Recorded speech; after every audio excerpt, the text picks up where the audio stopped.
In this video, I'm going to teach you how to link OneDrive to PC. If you find this video useful, be sure to like and subscribe, and let's get right into it. First, you'll need to open the OneDrive application on your PC. If you don't have it installed yet, you can download it from the official Microsoft website.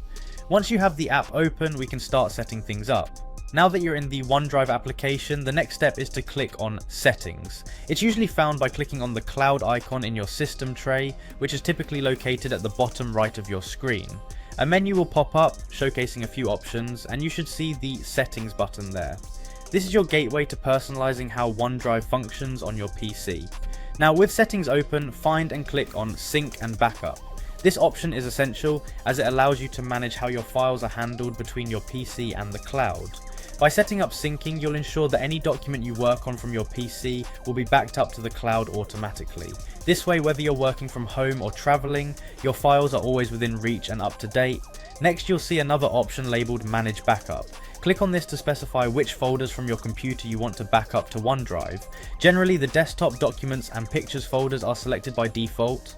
However, you're free to choose additional folders if you want them backed up as well. This functionality not only helps in keeping your files safe, but also optimizes space on your local drive by offloading those files to OneDrive. Now that you've chosen your folders, simply confirm your selections. OneDrive will automatically start backing up those files to the cloud and syncing them across any other devices you have linked. This feature ensures your files are secure and accessible from anywhere. And there you have it. In just a few steps, you've linked OneDrive to your PC. Remember, a well-connected OneDrive ensures you're prepared for any circumstance, be it accidental file deletions or a need to access important documents remotely. You can also check the progress of your file syncing from the OneDrive app, and if you ever need to adjust your settings, simply revisit the OneDrive settings menu. Make sure to explore further options in OneDrive to take full advantage of all its features. Whether you're collaborating on documents with colleagues or needing easy access to your photos, OneDrive is a powerful tool. Thank you for joining me on this tutorial, and I hope you find your newly linked OneDrive handy and efficient. Safe computing, and see you in the next video.